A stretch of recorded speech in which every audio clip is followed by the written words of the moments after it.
Well, we are just one day away from the LSU Spring Game, from Brian Kelly's first game in Tiger Stadium.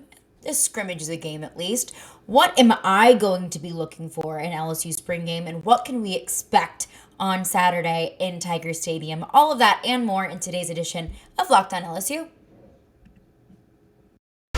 You are Locked On LSU, your daily podcast on the LSU Tigers. Part of the Locked On Podcast Network, your team every day.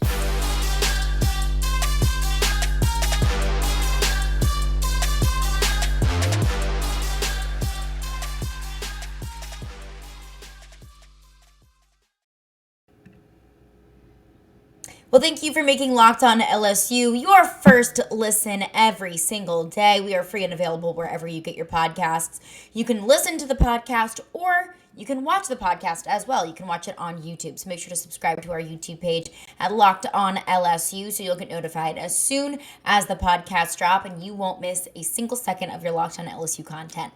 I am Caroline Fenton and I am your host, as I am every day. You can follow me on Twitter at CarolineFenton1.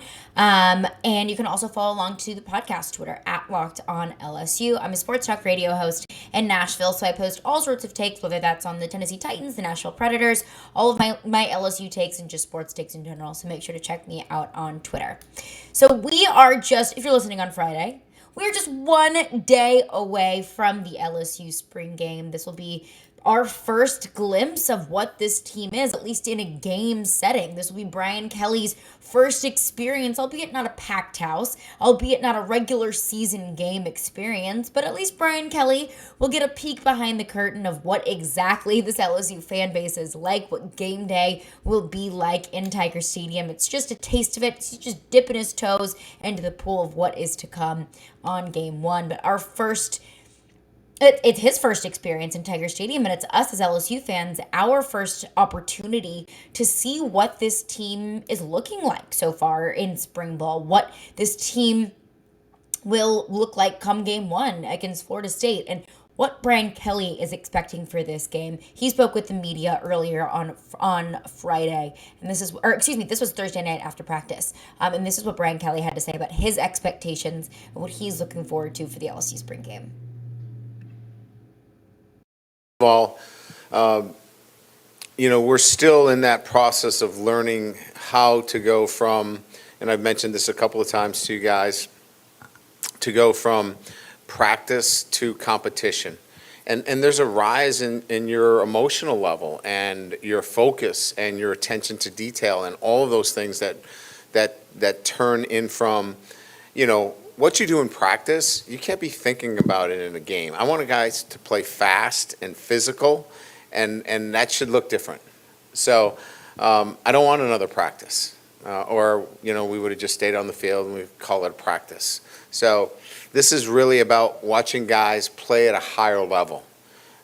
Once we get that, we'll get them out of the game, the guys that we know about, and we'll move on. So I really do appreciate that mindset of approaching the spring game like it's an actual game and not just like an elevated practice and not just like a rehearsal, because we heard from defensive coordinator Matt House, and he said, we're not where we want to be. We're making progress, but, we're not exactly where we want to be yet. And I think that having this sort of in-game experience, even if it's, it's more of like a faux in-game experience, I think these players will get a good feel for, okay, let's get our uniforms on, let's run out of the tunnel, let's be on the field in Tiger Stadium, and it'll give them kind of the push that they need to be like, okay, real life games are coming up. This isn't just practice anymore. People are watching us. I have a position that I'm fighting for, and things are getting real. This is big time now. Like this is crunch time. So I do think that getting in the mindset of a game is going to kind of give this team, and it's not necessarily a knock on the effort. That's not the case at all. But sometimes going to practice and running the same drills can get monotonous, and you can almost lose sight of exactly what it is that you're working for. So this will be not only a good reminder, but a good push that, like, look, it's game time, and the stakes are real here. So I think that that's going to be, approaching it like this is a game. this is real, is going to give this team really the kick that they need in order to start making those strides. I think this will be the catalyst that this team needs to go from practice mentality to, all right, this is training camp, and we've got game 1 against Florida State coming up in just a few short months. So I do appreciate that mindset going into the spring game. But what exactly is this spring game going to look like? So Brian Kelly mentioned in that same press conference on Thursday night that this is going to be an offense versus defense type of game. So offense on the field, defense on the field at the same time the entire game. So what does that look like? The defense will have scoring opportunities. Brian Kelly mentioned, you get points for 3 and outs, you get points for red zone stops, turnovers, sacks. That's what the defense is going to get points for. So you're going to see a little bit of a different style of spring game here, but I do really like that because they're going to just continue to push each other. I mean, that's what they do in practice, but they're going to continue to push each other. The wide receivers are going to push the DBs. The defensive line is going to push the offensive line. So it's kind of creating this healthy competition on the field, and nobody's going to push you like your own guys are going to push you. And it's going to give this nice mindset of, this offense versus defense kind of mindset, and not necessarily, two separate teams, purple versus a yellow or purple versus white. I forgot what colors they use. It's going to give a different feel to that, but I do appreciate that. Also giving both the offense and the defense more time on the field, because, we've got things that we want to see. Brian Kelly mentioned that John Emery will be he's expecting to see John Emery on the field in the spring game. So going to see how he kind of bounces back from that little ankle sprain, ankle twist, whatever it was that he experienced in practice earlier in the week. He also did mention that pending a okay clearance from the medical team, that transfer cornerback Sevyn Banks should be expected to be at the spring game. So, those are 2 players that are going to need to prove themselves. One coming in from injury, one coming in from both injury and a transfer portal. So you're kind of getting that practice underneath them and getting that real life game experience, especially John Emery, who was out in the 2021 season. Getting that in-game experience will be incredibly invaluable for those 2 players. So I'm excited to see this offense versus defense type of game. This is different. This isn't anything that I don't think that I have seen in an LSU spring game, unless I'm forgetting something, unless something is slipping my mind. So I'm excited to see that, and it should be very interesting. But what else should we expect to see from this spring game? What am I going to be looking for in the LSU spring game? I will get into that coming up next. But before I do that, I want to tell y'all about Built Bar, because, it's really difficult to get all the nutrients that you need and to eat healthy and stay full when you're constantly on the go and when you want to eat right. But it's so easy to do that with Built Bar because they're so delicious. I actually enjoy eating them, and they are packed full of nutrients. And they've got all sorts of flavors. They've got mint chocolate, they've got cookies and cream, they've got coconut almond, plus they also have the puffs. If you haven't tried them, I highly recommend. It's Built Bar's best tasting bars. They're the first ever protein infused marshmallow, and they're covered in 100% real chocolate, just like all Built Bars are covered in 100% real chocolate. So if you have a sweet tooth like I do, I love myself some desserts, ditch the candy bars, ditch the ice cream, ditch the cookies, whatever it might be, whatever your sweet vice is, ditch those and replace them with Built Bar, because they're much better for you. Built Bars have only 130 calories, only 4 grams of sugar, only 4 net carbs, and 17 grams of protein, so it'll keep you full all day. And ditch those instead of using the candy bars or eating the candy bars that are almost 300 calories, have a ton of sugar and a ton of carbs. They're not good for you. And with Built Bar, they are good for you, and you don't have to sacrifice taste. They make it delicious first, and then they pack all the good stuff in there, and they do it every single time. So go to Built.com and use promo code LOCKED15 and get 15% off your order. Use promo code LOCKED15, LOCKED15, for 15% off at Built.com. Well, thank you for making Locked On LSU your first listen every day. Now, a very big announcement in this NFL draft season. For the first time ever, Locked On is hosting live coverage of the 2022 NFL Draft from our studios in Dallas, with pick-by-pick analysis from our local team experts and draft gurus. Tune in all 3 days as our draft team guides you through every pick and every trade in real time. It all starts on Thursday, April 28th at 7 p.m. Eastern, available on Locked On NFL Draft on YouTube and on the Odyssey app.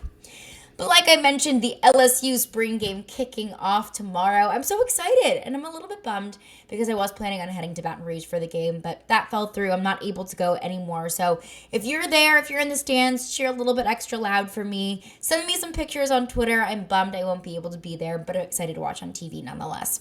But some things that I'm going to be looking for in the LSU Spring Game, first and foremost, is the quarterback competition.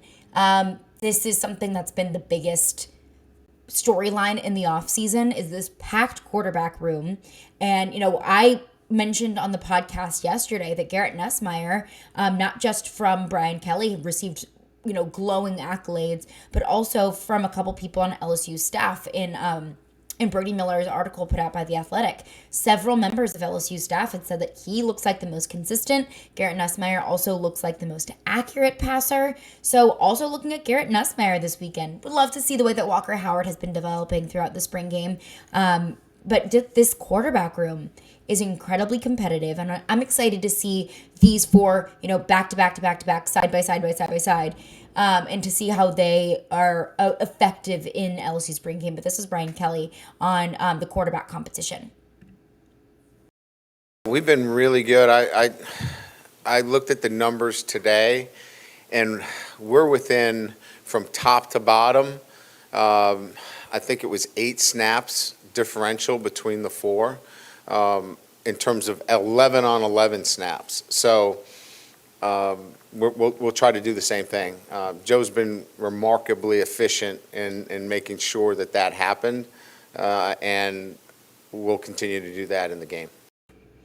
So the snaps have been pretty equal. They've all gotten, a similar number of reps in practice, which goes along with Mike Denbrock and Brian Kelly's statement that they weren't willing to name a starter or even a front runner for the starting quarterback position. So each of them getting, equal attention, equal number of reps in practice. And also Brian Kelly giving all of these quarterbacks equal attention in practice just goes to back that up.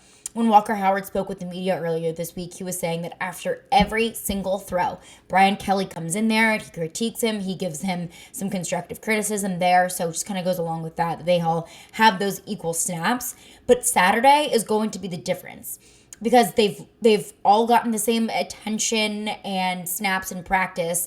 But which player emerges himself as the most confident, the most consistent, the most accurate, the most, I guess, who emerges as the front runner on Saturday, because that's going to be the difference in a game environment, in a stadium, albeit not packed like it's going to be on a Saturday night in Death Valley in the fall, but it's going to be that game mentality. So, is it going to be the quarterbacks with experience that really do emerge as, we need that in-game experience, and they are able to kind of keep their composure in a game setting? Is it going to be Garrett Nussmeier that, has looked the most consistent in spring? Does he continue to do that and prove that in a game setting as well? So with these quarterbacks getting similar reps throughout practice and throughout spring ball, I think the spring game is going to be kind of where we at least see where these quarterbacks are at, where we can get a better idea of exactly what these quarterbacks are looking like and who could potentially be quarterback one. So first and foremost, that's one position group I'm looking at, of course, is the quarterback position, and who I think is going to look the best, or who impresses me most on Saturday. And I'll have a full report back for y'all on Monday as well. But that's what I'm going to be looking at, is the quarterbacks. But another position group I'm going to be looking at as well is the offensive line, because this offensive line is not a very deep position group. They don't have a ton of experience at the offensive line position. Will Campbell is going to be one player in particular that I'm going to be looking at the spring game. We had John Garcia on the show yesterday, who was the recruiting insider for Sports Illustrated. I asked him about Will Campbell because he spoke with the media earlier this week as well. He said he enrolled in LSU early, so he's been participating in spring ball when he's been in high school over the fall. So, wow, life comes at you fast. But Will Campbell was saying how he's been able to He's put on a little bit of weight, and being in spring ball, he feels so much more confident, and he feels so much further ahead of anyone else in his class, just being able to get those college reps. But John Garcia said, I mean, he is a career left tackle. That's where he's played all throughout high school. That's where his bread and butter is. But that's an incredibly important position and an incredibly big responsibility for a true freshman. So I'll be intrigued to see first of all, where Will Campbell lines up, because, he could be at the point where he's a true freshman. He's in line for that left tackle position. You can maybe see him line up at guard, a little bit of a lighter workload. But I'm going to be interested to see if he does line up at left tackle in the spring game, how he's able to compose himself in that position group. But what we've seen throughout him in high school, I mean, he is a bad man. So I'll be interested to see if he really steps up to the occasion or if he's just not ready yet. And that's okay. He's a true freshman. But this is what Walker Howard, when he spoke to the media earlier this week, this is what he had to say about his buddy Will Campbell. Will Campbell special. I told y'all, I mean, I'm not lying. He's the best player in the country, and I'm not lying. I mean, look at him. He walked in here. I mean, it just doesn't show in the field, though. I mean, in the rooms, in everything he does, he is the first person to every meeting, first person to every team lift. I mean, first one on the field. I mean, he shows it everywhere he goes. I mean, he's the best. He's a freak athlete. He dominates on the field, but he dominates everywhere else, and he's a great leader. And like I said, he was going to start day one when he gets over here, and he's going to bring the expectations up, and I'm excited for him. So some glowing accolades for Will Campbell from his teammate Walker Howard. He said he's the best player in the country, and he's been grinding. He's first in the weight room, first at team practices, first at team meetings. So I'm really excited to see what Will Campbell can do in a college setting against, SEC caliber defensive linemen with a lot of college experience. So interested to see how Will Campbell does. But I'm also going to be looking at the offensive line as a whole, a position group that just doesn't have a ton of depth. So what are they looking like? Are they going to be fatigued throughout the game? Are they going to be able to, kind of push up against this defensive line? I'm excited to see what this offensive line looks like, because if we don't know who's going to be under center, it makes me feel so much more comfortable knowing that there's a stout offensive line in front of whoever will be taking snaps against Florida State. But the last thing that I'm going to be looking at is a name that I had already mentioned, but that is Sevyn Banks. We don't know for certain if he will be playing tomorrow or not. He has been dealing with a knee injury and several other injuries that has kept him out of being able to contribute a lot at Ohio State. But if he is able to play, I'm going to be looking at, first of all, how does he look? Has he been able to come in and learn this defense? It's very early. He's only been at LSU for maybe a week. So how has he been able to acclimate to this new workload and to this new defense? Also want to see just the cornerback position as a whole, the defensive back position as a whole, because there's not a lot of depth there either. So what can these players do? There's not a ton of experience at the defensive back position either, and they're going to be going up against some of the best wide receivers in the country. You're looking at Keyshawn Butte. You're looking at Jack Bash. I can't imagine that those two will be in the game too awfully long. Brian Kelly did mention, we know what some of these guys can do, so we'll pull them sooner rather than later, just so we can kind of see some guys that we don't know exactly what they can do. Some of these guys that are competing for a position and competing for a roster spot. We want to see what more they can do, which makes sense. But I am going to be looking at what can these defensive backs do when they are going up against some of the best pass catchers in the country. Or can they block passes? Can they defend passes? Can they keep up with these wide receivers? Do they have enough speed? Do they have enough size? So I'm going to be looking at especially Sevyn Banks, since we don't know who he is, since he's a brand new player, and what can he do? He's a brand new player, at least at LSU. And what can he do in just the week or so that he's been at LSU, but also just this position group as a whole. How good will we feel about this defensive back group moving forward? How good will I feel about this defensive back group moving forward? Just what we see from the spring game. So I'm going to be looking at quarterbacks, offensive line, specifically Will Campbell, our true freshman that's just been putting in the work in spring ball, and also cornerback, specifically Sevyn Banks, our transfer from Ohio State. What can he do? What can he contribute in just his first week at LSU? I'm very excited. I'm pumped for the spring game. I think it's going to be a lot of fun. But coming up next, we've got some NCAA rule changes. I want to break some of those down, my initial thoughts on those, how it could affect college ball moving forward. But before we do that, I want to tell y'all about BetOnline, because that is your number one source for all of your sports betting stats and sports information. Find all the latest sports developments, league reviews, and news, including this year's basketball playoffs and the start of the Major League Baseball season. Also, we've got the NFL draft coming up. So BetOnline.net has all sorts of NFL draft prop bets, who's going to be the first player off the board, over under, 11 and a half SEC players taken in the first round. BetOnline is your source for that as well. And it's also your continued source for all of your sporting wagering information. They've got live betting, they've got playoffs, they've got esports, and more. Head to the website today or use your mobile device to learn more about the trends in action. BetOnline, where the game starts. But thank you for making Locked On LSU your first listen every day. Coming up on Monday's podcast, I'll have a full breakdown of the LSU Spring Game. Since I'm looking at the quarterbacks, the cornerbacks, and the offensive linemen, I'll have my thoughts on what I saw in the LSU Spring Game there as well as probably a breakdown from LSU Baseball's a weekend series against Missouri. All of that coming up on Monday.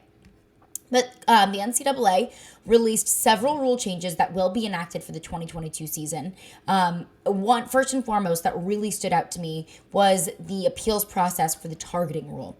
So schools will now, whenever your player was called targeting against, a targeting penalty in the second half, that school will now be able to appeal if the player who committed the targeting foul will be forced to sit out of the first half of the team's next game. So what that means, so now if you're called targeting in the second half of the game, you have to sit out the first half of the next game that comes up. Because if you're called targeting in the first half of the game, you have to sit out for the remainder of the game. And although targeting, it's incredibly important, and player safety, not like the call targeting, not targeting players, is incredibly important because they want to, keep safety in the game. We want to keep our players safe. And whenever there's helmet-to-helmet contact, that's not safe, in my expert opinion. But I do think it's gotten a little bit out of hand of what exactly is called targeting and what's not called targeting. It's not a black and white call as we have seen so many times in the past. It's so incredibly gray. It's so incredibly subjective, and that is so frustrating. But I do think that there should be a certain, going into all of this, I thought there should be a certain tier system for targeting, although that opens up an entire new chapter of subjective calls of exactly, tier 1 targeting, tier 2 targeting, tier 3 targeting. But I did see so many targeting calls that were so egregious and it looked so intentional. Immediate helmet to helmet, player is down, really bad targeting calls. And then you may see some that you're like, I don't know, that didn't look intentional, and he didn't necessarily aim for his head. So I do think that having a little bit of differentiation and being able to appeal a targeting call, albeit only in the second half of the game, but if it's a targeting call that is kind of questionable and maybe isn't necessarily egregious, you can appeal for that player to come back for, the full game of the next game. So I do appreciate that the targeting call is being looked at a little bit more, just to take away the subjectivity of it all, and to take away the fact that not all targeting calls are created equal. Not all targeting is created equal. Sometimes it's just so much worse than other targeting calls, and I think that it should be addressed as such. I also look at Devin White in the past. Devin White had to sit out. This was in the 2018 season. It was a stupid targeting call on Devin White. He had to sit out the first half of the Fiesta Bowl, and that just put LSU at such a disadvantage, and it was just an annoying call. So this appeals process now exists for that. So that will be nice, very much so, moving forward.